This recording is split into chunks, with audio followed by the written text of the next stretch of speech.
So hello everyone, once again welcome back to my YouTube channel. How is you all? I hope you are doing great. So Manu Thakur this side. Previously जो videos मैंने upload करी थी तो उनके नीचे comments आ रहे थे कि मैम हिमाचल स्टेट के लिए वीडियो लाओ। तो स्पेशली ये वीडियो उन स्टूडेंट्स के लिए हैं जो हिमाचल प्रदेश से AMRU के अंडर अपना एग्ज़ाम दे रहे हैं। अटल मेडिकल एंड रिसर्च यूनिवर्सिटी के अंडर जो अपना एंट्रेंस एग्ज़ाम दे रहे हैं, ये वीडियो उन स्टूडेंट्स के लिए इम्पॉर्टेंट है। बाकी जो वीडियोस मैंने अपलोड करी है चैनल पे ऑलरेडी, वो वीडियो भी इम्पॉर्टेंट है क्योंकि वो ऑल स्टेट के लिए। इस वीडियो में मैंने 50 क्वेश्चंस को कवर किया है, जिसमें सब्जेक्ट्स रहेंगे आपके biology, physics, chemistry, English and nursing aptitude. यही आपका सिलेबस रहता है एग्ज़ाम का और इन्हीं क्वेश्चंस को मैंने कवर किया है। सो वीडियो बहुत इंपॉर्टेंट है, ध्यान से देखना, रिवाइज कर लेना। वन शॉट वीडियो रहेगा जिसमें ऑल सब्जेक्ट कवर्ड है। So let's get started with the today's video. Okay, so start with the subject biology. सबसे पहले हम बायोलॉजी के कुछ क्वेश्चंस को डिस्कस करेंगे। Question number first, what is the normal pH of human blood. ये question बहुत इंपॉर्टेंट है, बहुत बार एग्जाम में पूछा जाता है। नॉर्मल पीएच कितना होता है ह्यूमन ब्लड का। So options are 6.8, 7.0, 7.4, 8.0. So which one is the correct answer? So here is correct answer is option C. Option C is the correct answer, 7.4. जो नॉर्मल पीएच होता है ह्यूमन ब्लड का होता है 7.4। क्लियर है। Come to the next question, what is the role of haemoglobin in the body. हमारी body में haemoglobin का क्या रोल है। So options are to fight infection, infection से फाइट करता है, to transport oxygen, to clot blood, to produce energy. So which one is the correct answer. So correct answer is option B. Option B is the correct answer, to transport oxygen. जो haemoglobin का role है, काम है हमारी body में, वो है to transport oxygen. Move to the next question, which of the following is not a function of the liver. नीचे दी गई ऑप्शन में से कौन सी एक ऐसी ऑप्शन है जो लीवर का फंक्शन नहीं है। So option are bile production, detoxification, protein synthesis and insulin production. So which one is the correct answer. देखिए, जो बाइल प्रोडक्शन होता है वो भी लीवर का फंक्शन है, डिटॉक्सिफिकेशन का काम भी लीवर करता है एंड प्रोटीन सिंथेसिस का काम भी लीवर करता है। सो यहाँ पे हमारी ऑप्शन डी सही ऑप्शन है। ठीक है, option D is the correct answer, insulin production. Next is which hormone regulates the blood sugar level. I think ये सबको ही पता होगा। ठीक है, कौन सा हार्मोन है जो ब्लड शुगर लेवल को रेगुलेट करता है। सो करेक्ट ऑप्शन है हमारे पास ऑप्शन ए, इंसुलिन। ठीक है, insulin hormone regulates the blood sugar level. Come to the next question, what is the primary structure of a protein determined by. नीचे options दी गई हैं। So which one is the correct answer. So here is correct answer is option B, sequence of amino acid is the correct answer. Come to the next question, which of the following vitamins is produced in the skin upon exposure to sunlight. I think ये question भी सबको पता होगा। सो हमारे पास यहाँ पे options है vitamin A, vitamin B, vitamin C and vitamin D. So which one is the correct answer. So correct answer is vitamin D. So D option is the correct option, vitamin D. Come to the next question. What is the main function of red blood cells? RBCs का main function क्या है हमारी body में। So options are fighting infections, clotting blood, transporting oxygen या फिर producing hormones. Which option is the correct answer. So correct answer is option C, that is the correct answer, transporting oxygen. Next one is which process involves the transfer of genetic information from DNA to mRNA। ये चीज़ आपने bio में पढ़ी होगी। ठीक है, उस process को क्या बोला जाता है जो ट्रांसफ़र करता है जेनेटिक इन्फॉर्मेशन को, कहाँ से, DNA से mRNA में। ठीक है, तो उस प्रोसेस को क्या कहा जाता है। हमारे पास ऑप्शंस हैं translation, transcription, replication, mutation. So which one is the correct answer. So correct answer is here option B, transcription. उस प्रोसेस को बोला जाता है transcription. So option B is the correct answer. Come to the next question, what is the basic unit of heredity. Heredity की basic unit क्या है। Chromosome, gene, DNA, RNA. So which one is the correct answer? So here is correct answer is option B, gene. Gene is the correct answer. Next one is which of the following is the power house of the cell, ये भी आप सबको पता ही होगा power house of the cell किसे बोला जाता है। Options are nucleus, ribosome, mitochondria and endoplasmic reticulum. So which one is the correct answer? So here is correct answer is mitochondria. So option C that is the correct option, mitochondria. ये थे biology के कुछ question जो हमने discuss करे। अब हम discuss करेंगे नर्सिंग एप्टीट्यूड। देखिए नर्सिंग एप्टीट्यूड में वो क्वेश्चंस आते हैं जो नर्सिंग की बेसिक चीज़ें होती हैं, और नर्सिंग की जो बेसिक चीज़ें हैं आपको पता होनी चाहिए, ठीक है। जैसे हेल्थ डेज, ठीक है, कौन सा डे कब मनाया जाता है, ये सारी चीज़ें आपको होनी चाहिए। जो बेसिक सी नॉलेज है वो आपको पता होनी चाहिए, वही नर्सिंग एप्टीट्यूड में पूछा जाता है। So start with the question number first. Which is the correct method to measure blood pressure? Blood pressure BP measure करने का करेक्ट मेथड कौन सा है? So options are using a stethoscope alone, using a sphygmomanometer and stethoscope, using a thermometer, using a glucometer. So which one is the correct answer? So here is correct answer is option B, using a sphygmomanometer and stethoscope. ठीक है, अगर हम stethoscope को अकेला use करेंगे तब भी BP को मेज़र नहीं कर सकते, थर्मामीटर से तो होते नहीं है मेज़र, ग्लूकोमीटर से ग्लूकोज लेवल को मेज़र किया जाता है। तो यहाँ पे हमारी करेक्ट ऑप्शन हो जाएगी option B, using a sphygmomanometer and stethoscope. ये है हमारा करेक्ट मेथड बीपी को मेज़र करने का, ब्लड प्रेशर को मेज़र करने का। Come to the next question. Next question is the normal respiratory rate for a healthy adult at rest. यहाँ पे नॉर्मल रेस्पिरेटरी रेट पूछा गया है हेल्दी एडल्ट का, कब? At rest. तो हमारा यहाँ पे करेक्ट आंसर हो जाएगा option B, 12 to 16 breaths per minute. Option B is the correct answer. एक बात और, यहाँ पे बहुत सारे स्टूडेंट कंफ्यूज भी हो जाएंगे क्योंकि बहुत सारी जगहों पे जो रेस्पिरेटरी रेट नॉर्मल दिया होता है वो दिया होता है 15 to 20 ब्रीथ्स पर मिनट, ठीक है। बट आपने ये चीज़ ध्यान में रखनी है, आपसे यहाँ पे पूछा गया है एट रेस्ट, तब आपका यहाँ पे आंसर आ जाएगा 12 to 16 breaths per minute. Confuse नहीं होना है, ठीक है। Next question is what is the normal range for fasting blood glucose level in adult? Adult में जो नॉर्मल रेंज होती है फास्टिंग ब्लड ग्लूकोज की वो कितनी होनी चाहिए? तो यहाँ पे ऑप्शन दी गई हैं 40 to 70 mg पर DL, 70 to 100 mg पर DL, 100 to 130 mg per DL या फिर 130 to 160 mg per DL. So which one is the correct answer? So here is correct option है option B, 70 to 100 mg per DL। ये fasting blood glucose level होना चाहिए normal in adults, ठीक है। Option B is the correct answer. तो ये value जो है आपको पता होनी चाहिए, जैसे बीपी का हो गया, नॉर्मल टेम्परेचर हो गया, या नॉर्मल रेंज होगी ग्लूकोज लेवल की, ठीक है। ये सारी चीज़ें आपको पता होनी चाहिए। Come to the next question, which gland controls basic metabolic rate? वो कौन सी ग्लैंड है जो कंट्रोल करती है basic metabolic rate? So options are thyroid gland, pituitary gland, parathyroid gland या फिर hypothalamus gland. So which one is the correct answer? So correct answer is option A, thyroid gland, ठीक है। Option A is the correct answer. Next one is which one disease is eradicated from India? वो कौन सी disease है जो eradicate हो गई है India से? So options are TB, malaria, AIDS, polio. तो गैस कीजिए which one is the correct answer. एक डिजीज़ है इनमें से जो इंडिया से इरेडिकेट हो चुकी है, इंडिया में नहीं है। So correct answer is option D, polio. Polio disease is eradicated from India. Clear है? Come to the next question. Next question is normal weight of newborn at birth in India? India में at birth जो newborn baby होते हैं उनका normal weight कितना होना चाहिए? देखो हर एक कंट्री का अपना क्राइटेरिया होता है, वैसे ही इंडिया का भी अपना एक क्राइटेरिया है कि नॉर्मल वेट किसे बोला जाएगा, ठीक है। सो यहाँ पे ऑप्शन दी गई हैं 1.5 to 2.5 kg, 2 to 3.5 kg, 2.5 to 3 kg या फिर 3 to 4 kg। So which option is the correct answer? So option C is the correct answer. जो नॉर्मल वेट बेबी का कंसीडर किया जाता है एट बर्थ वो किया जाता है 2.5 to 3 kg। अगर बच्चे का वेट एट बर्थ 2.5 से 3 किलो के बीच हो या फिर 2.5 से 3.5 किलो के बीच हो तो उस वेट को नॉर्मल कंसीडर किया जाता है इंडिया में। So option C is the correct answer, 2.5 to 3 kg। Next one is full form of VVM. VVM की फुल फॉर्म क्या है? नीचे ऑप्शन दी गई हैं vaccine viability monitor, vaccine vial monitor, vaccine verification monitor या फिर viral viability monitor. So which one is the correct answer.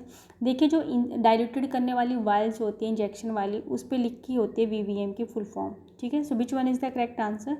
So here is correct answer, that is option B, vaccine vial monitor. कभी note करना, vial पे लिखा होता है, ठीक है। So option B is the correct answer, vaccine vial monitor. Next is goitre occur because of deficiency of which substance in diet. हमारी diet में ऐसे कौन से सब्सटेंस की कमी हो जाती है जिसकी डेफिशिएंसी के, जिसकी कमी से ग्वाइटर रोग हो जाता है, ठीक है।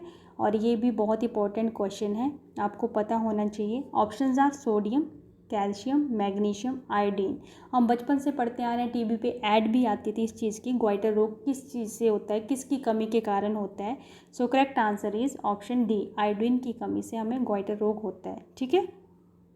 So option D is the correct answer.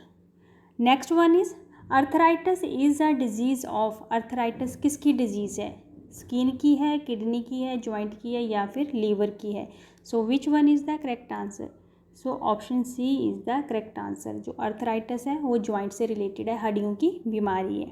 तो last question is nosocomial infection is. Nosocomial infection किसे कहा जाता है, मतलब कौन सी इन्फेक्शन को नोजोकोमियल कहा जाता है।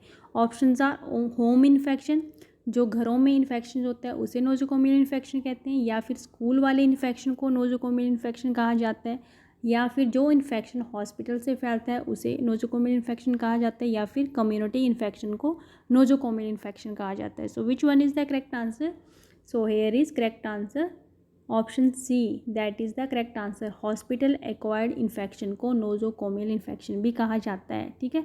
कई बार आपको डेफिनेशन भी आ जाती है व्हाट इज़ नोजोकोमियल इन्फेक्शन, तो आपने कंफ्यूज नहीं होना है, ठीक है। हॉस्पिटल एक्वायर्ड इन्फेक्शन को ही नोजोकोमियल इन्फेक्शन कहा जाता है, ठीक है। कई बार ऐसे भी आ जाता है HAI। What is HAI means hospital acquired infection. Clear है। तो ये थे नर्सिंग एप्टीट्यूड के कुछ क्वेश्चन जो हमने डिस्कस करे। नर्सिंग एप्टीट्यूड की बहुत सारी वीडियोस मैंने चैनल पे डाली हैं, उनको एक बार विजिट ज़रूर कीजिएगा, रिवाइज ज़रूर कीजिएगा, उसमें से आपको बहुत क्वेश्चन एग्ज़ाम में मिलेंगे, ठीक है। अब हम डिस्कस करेंगे इंग्लिश के कुछ क्वेश्चन। देखिए जो आपके एग्ज़ाम में इंग्लिश आती है वो ग्रामर बेस्ड आती है, मतलब बेसिक सी इंग्लिश आपके एग्ज़ाम में पूछी जाती है, ठीक है। Start with the question number first, which of the following is synonym of elected. Elected क्या होता है, इलेक्टेड वर्ड का मतलब होता है बहुत ज़्यादा खुश होना, ठीक है। तो यहाँ पे पूछा गया है इलेक्टेड का सिनोनिम क्या होगा, ठीक है। Options are depressed, happy, angry, nervous. तो मैंने आपको पहले ही बता दिया इलेक्टेड होता है खुश होना, तो इसका सिनोनिम वर्ड यहाँ पे आ जाएगा हैप्पी, ठीक है। Option B is the correct answer.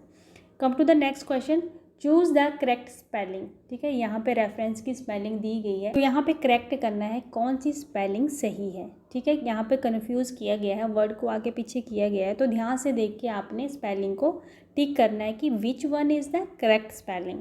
So option B is the correct answer, REFERENCE, reference, ठीक है। ये करेक्ट स्पेलिंग है हमारी यहाँ पे। Come to the next question. Next question है, यहाँ पे सेंटेंस दिया गया है, आपको पहचानना है कि पैसिव वॉइस में कौन सा सेंटेंस है, ठीक है।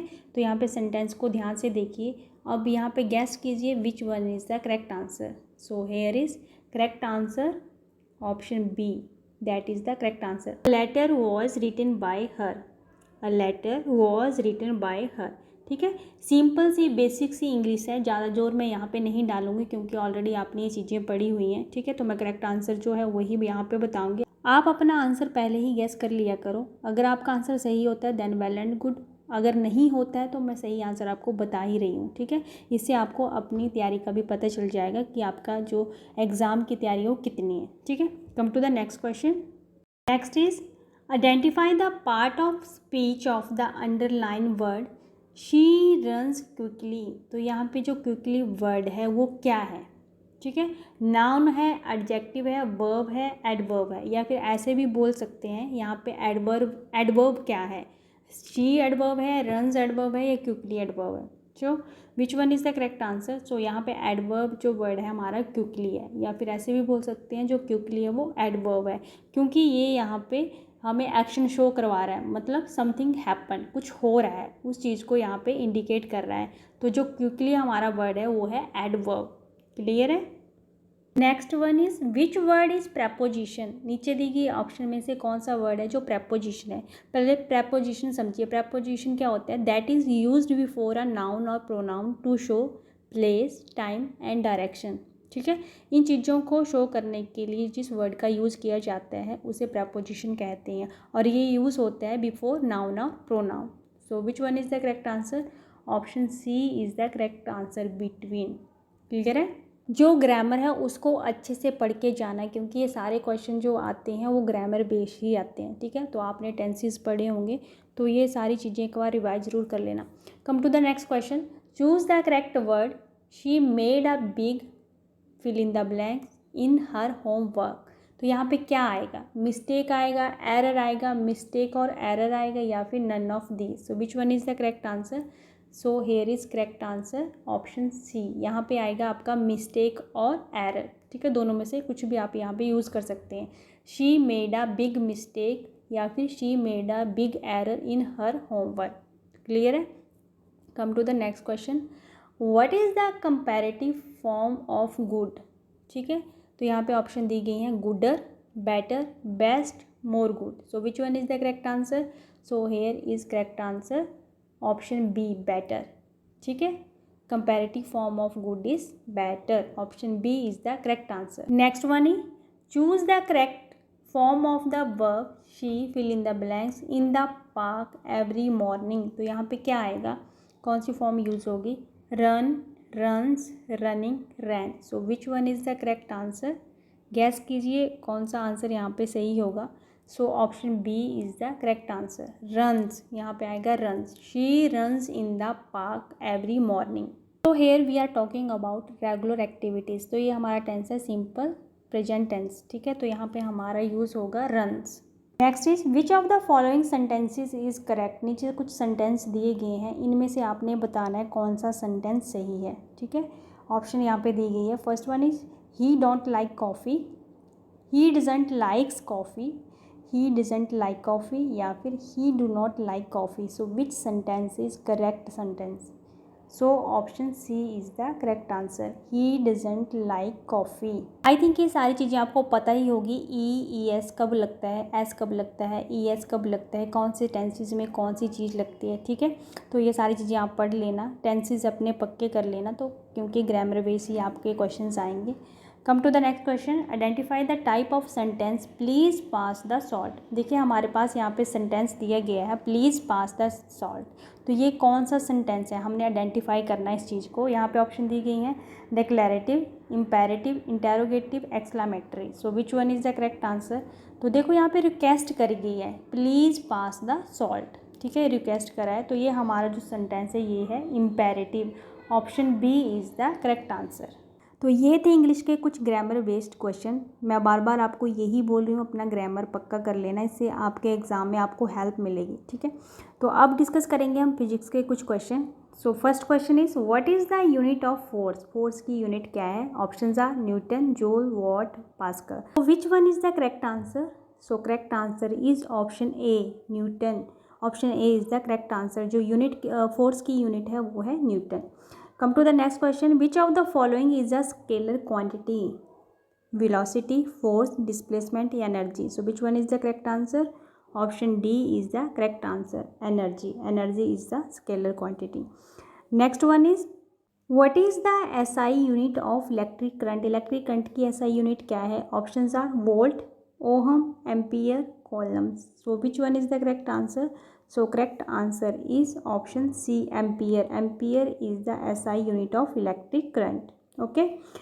Next question is which law states that the current through a conductor between 2 points is directly proportional to the voltage across the 2 points? ये स्टेटमेंट कौन से लॉ की है, कौन सा लॉ ये स्टेटमेंट देता है? सो यहाँ पे ऑप्शन है हमारे पास Ohm's law, Faraday's law, Kirchhoff law and Coulomb's law. So which one is the correct answer?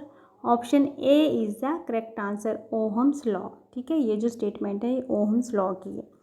Next one is which of the following is not a type of electromagnetic radiation. ठीक है, नीचे दी गई option में से कौन सी एक ऐसी ऑप्शन है जो इलेक्ट्रोमैग्नेटिक रेडिएशन की टाइप नहीं है?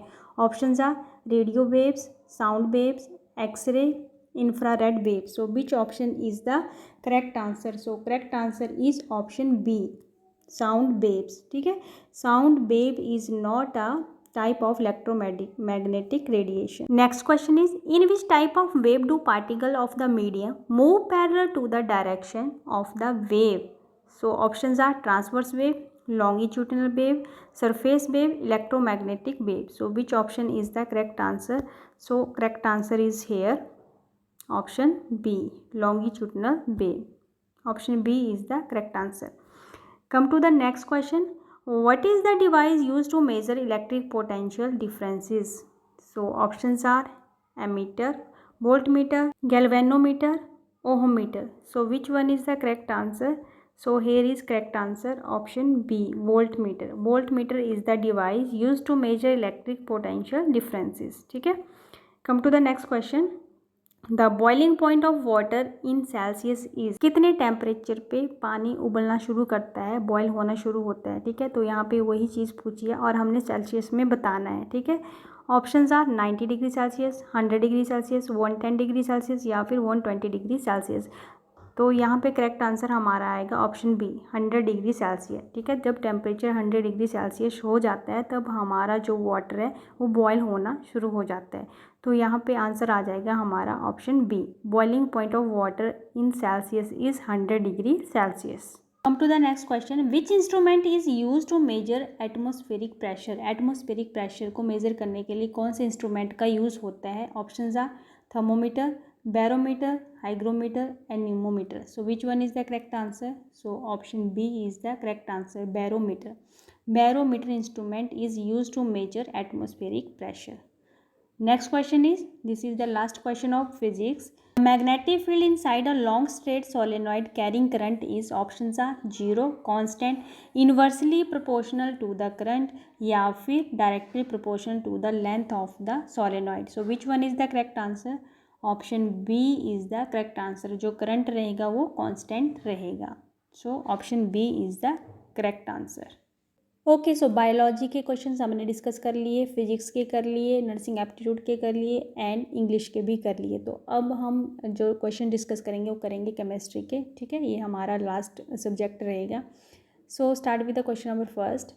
विच of the following is a noble gas? Noble gas कौन सी है? Oxygen, nitrogen, helium, hydrogen. So which one is the correct answer? So here is correct answer helium. Helium is a noble gas. Next one is, what is the chemical formula for sodium chloride? I think ये सबको ही पता होगा. ठीक है, तो sodium chloride का जो chemical formula होता है वो होता है NaCl. Option A is the correct answer. Next one is, what is the pH value of a neutral solution? Neutral solution का जो pH वैल्यू है वो कितना होता है? Options are 0, 7, 14, 5. So which one is the correct answer? Option B is the correct answer, 7. ठीक है, 7 pH value होती है न्यूट्रल सॉल्यूशन की. Next question is, which element has the atomic number 6?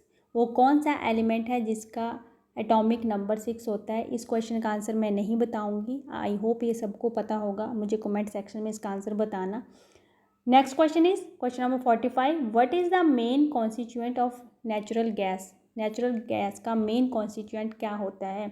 Options are ethane, methane, propane, butane. So which option is the correct answer? Option B is the correct answer, methane. ठीक है, methane is the main constituent of natural gas. Next question is, which acid is commonly found in vinegar? ठीक है, जो हमारा सिरका होता है उसमें कौन सा एसिड पाया जाता है? So options are citric acid, acetic acid, sulphuric acid and hydrochloric acid. So which one is the correct answer? Option B is the correct answer, acetic acid. ठीक है, option B is the correct answer. Next question is, which of the following is not an organic compound? So options are methane, ethanol, carbon dioxide and glucose. So which one is the correct answer? Option C is the correct answer. Carbon dioxide is not an organic compound. Come to the next question. What is the molecular formula for glucose? I think ये भी सबको पता होगा. ठीक है, जो molecular formula होता है ग्लूकोज का वो क्या है? C6H12O6. means option A is the correct answer, C6H12O6. ठीक है, it is the molecular formula for glucose. Next question is which process is use to separate a solid from a liquid in a mixture. तो वो कौन सा process है जो हम use करते हैं सेपरेट करने के लिए किसको, solid from a liquid in a mixture. So options are distillation, filtration, evaporation and sublimation. So which option is the correct answer? Option B is the correct answer. Option B is filtration. Filtration is the correct answer. Last question is what type of bond is formed when electrons are shared between atoms? So options are ionic bond, covalent bond, metallic bond, hydrogen bond. So which one is the correct answer? Correct answer is covalent bond, means option B is the correct answer, covalent bond. Okay, so ये था हमारा आज का video. आपकी demand पे ये video बनाया गया है। अब वीडियो को ध्यान से देखना, रिवाइज करना, ठीक है। और बाकी की जो वीडियो चैनल पे डली हैं वो भी आप लोगों के लिए हेल्पफुल है, ठीक है। तो ये स्पेशली वीडियो था हिमाचल स्टेट के लिए। आई होप ये वीडियो आपके लिए हेल्पफुल रहेगी। एक बात और, अगर आपको लगता है मैंने कोई ऑप्शन आपको गलत बताया हो, रॉन्ग टिक कर दिया हो, तो मुझे कमेंट सेक्शन पे ज़रूर बताइएगा। हो सकता है गलती से मैं कोई ऑप्शन गलत टिक कर दी हो, ठीक है। तो कमेंट सेक्शन में आप ज़रूर बताना। और वीडियो अच्छी लगे तो वीडियो को लाइक, शेयर, कमेंट जरूर कीजिएगा। और चैनल पे नए आए हैं तो चैनल को भी सब्सक्राइब जरूर कीजिएगा। नेक्स्ट वीडियो कौन से सब्जेक्ट पे, कौन से टॉपिक पे आपको चाहिए वो भी कमेंट सेक्शन में मुझे बता देना, या फिर आप इंस्टाग्राम पे भी मुझे पिन कर सकते हैं। एक बात और मैं कहना चाहूँगी, ये जो वीडियोस होती हैं इनसे आपको सिर्फ आइडिया मिल सकता है, ठीक है, थोड़ी बहुत हेल्प हो सकती है। बट अपने एग्ज़ाम के लिए अगर आपको तैयारी करनी है तो आपका जो भी टोटल सिलेबस है उसको ज़रूर पढ़ना है, ज़रूर रिवाइज़ करना है, ठीक है। वीडियो देखो, आपको हेल्प मिलेगी, बट जो भी अकॉर्डिंग टू एग्ज़ाम का जो भी सिलेबस रहता है, ठीक है, आपका चाहे +1 बेस्ड है, +2 बेस्ड है, उसको ज़रूर से रिवाइज करना है, सो दैट आपको कोई प्रॉब्लम ना हो, ठीक है। वीडियो के सहारे आप अपना एग्ज़ाम है वो क्रैक नहीं कर सकते, क्योंकि वीडियो जो होती है वो छोटी सी होती है, कुछ ही क्वेश्चंस को हम वहाँ पे एक्सप्लेन कर सकते हैं, बट आपका जो सिलेबस है वो बहुत लेंथी होता है, तो उसको ज़रूर से रिवाइज करना, ठीक है। So that's all about today's video. मिलते हैं नेक्स्ट वीडियो में नेक्स्ट टॉपिक के साथ। तब तक के लिए बाय बाय, टेक केयर, खुश रहिए, स्वस्थ रहिए। Thanks for watching.